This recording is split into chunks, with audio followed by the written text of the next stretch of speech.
Welcome to today's episode of Tech Talk, where we explore the incredible intersection of technology and creativity.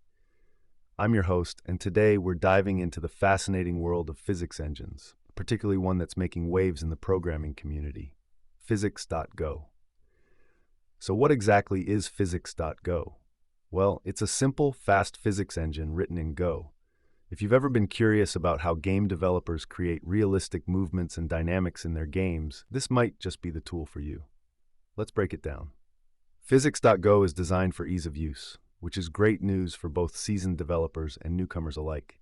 It offers functions for vector calculations, spring dynamics, and various other physics computations. Now you might be wondering, what on earth is a vector in this context? Well, in physics and programming, a vector is a quantity that has both direction and magnitude. Essentially, it tells you not just how much of something there is, but where it's going to. Imagine you're playing a game where a ball rolls across the screen. The position of the ball can be described using vectors. With Physix-go, you can create vectors effortlessly. Picture this. You define your vector with an x and y component, essentially marking where the ball is positioned on a two-dimensional plane. You just write something like var my vector equals vector.vector x30 y20, and just like that, you have a ball positioned at 30, 20 on your screen. Tricky bit? Not at all. Now, what if you wanted to apply forces to this ball? Physix-go handles that beautifully. You can define a rigid body, which is like a little entity in your game, like our ball, and update its position based on the forces acting on it. For instance, you might write physics.apply force ball vector vector x10 y0 dt. This line of code applies a force to the ball, making it move. How cool is that? But let's not stop there. Collision detection is another compelling feature of Physix-go. Imagine you have two objects on the screen, a rectangle and a circle. You want to know if they bump into each other. Physix-go has functionality for different shapes like rectangle-rectangle and circle-circle collisions. Say you've defined two rectangles in your code. If collision.rectangle collided, rect1, rect2.println collided.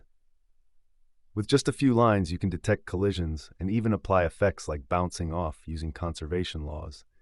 But there's a catch if you're looking into bounce effects. Make sure to set the coefficient of restitution correctly, or else things might get a little wild. Now let's talk about springs. Yes, springs. They're not just for bouncy beds anymore. In this physics engine, you can simulate elastic connections between bodies, allowing for some really intriguing dynamics. Picture two balls connected by a spring. When one moves, it affects the other based on the spring's stiffness and damping properties. That's a fun way to simulate physics in games or simulations. So, whether you're developing a video game, simulating physical interactions, or just playing around with physics concepts, Physix-go is a fantastic entry point.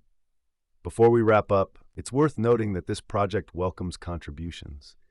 So if you're excited to dive into coding, you can check out their GitHub repository and jump right in. As we conclude today's episode, remember, whether you're coding games or just enjoying the mechanics of physics, tools like Physix-go can bring your ideas to life in an engaging and dynamic way. What's your favorite physics simulation? Have you tried building one yourself? Let us know. Thanks for tuning in to Tech Talk. Keep experimenting, keep creating, and see you next time.